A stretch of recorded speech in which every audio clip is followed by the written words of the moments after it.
In the day-to-day life, there are priorities that are usually left behind or that are simply not paid enough attention that they require. Unfortunately, whether you want it or not, these priorities will sooner or later come knocking at your door.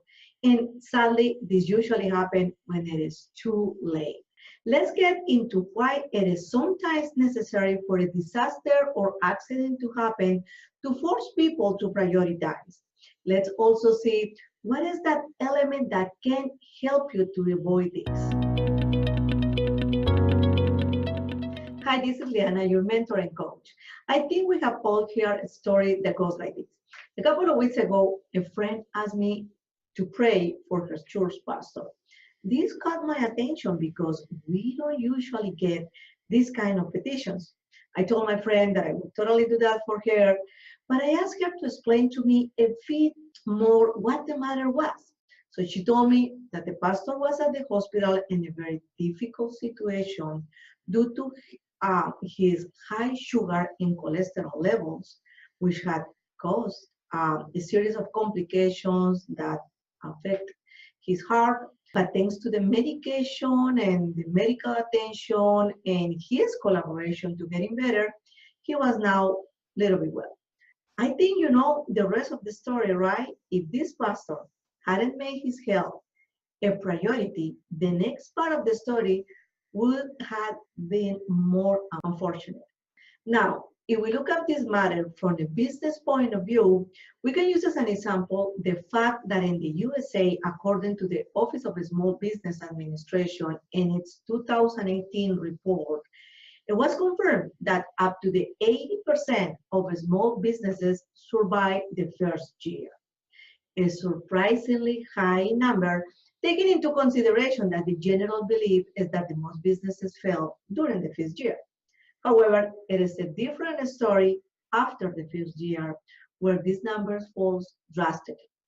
Only half of the small businesses that survive make it through the fifth year mark. And beyond this period, only 1 in 3 small businesses make it to the 10th year mark and live to tell the story.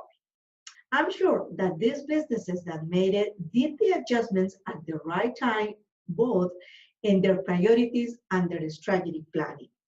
This type of stories, which I hope is not one of yours, can be seen and heard frequently.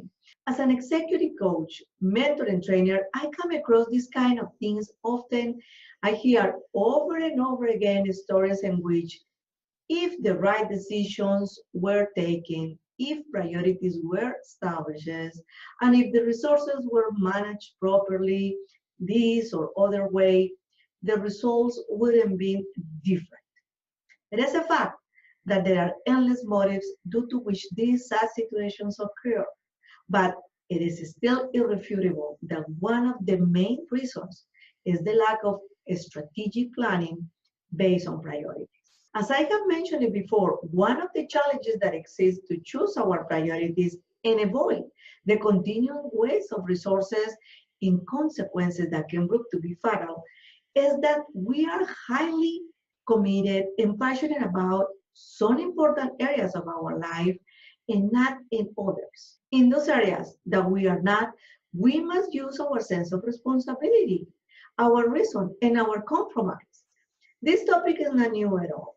However, what is new here is that different results are achieved because the plan based on priorities is used. We must not wait for something dramatic to happen in our lives or in our businesses. If you are not making decisions in your day-to-day life based on your priorities and you continue not having a plan that helps you to make decisions according to them, well, my friend, you are literally exposing yourself to a high risk of having devastating results, as the story that I shared with you. That can happen at the personal level or the professional level. Don't waste more precious time without taking the correct action. Establish your priorities and improve your personal and business strategies as well. As an executive coach, I can help you to do that. You can contact me and find out how I can work with you to help you to get priorities and a strategic planning on every single one of them. Now, if this material is helping you, if this material is adding any value to you, like it, share this material with other people, subscribe to my channel, and in the meantime, I want you to find a space in your agenda and start reflecting on your priorities. And I want you to ask this question to yourself. What is the plan that I have for my priorities?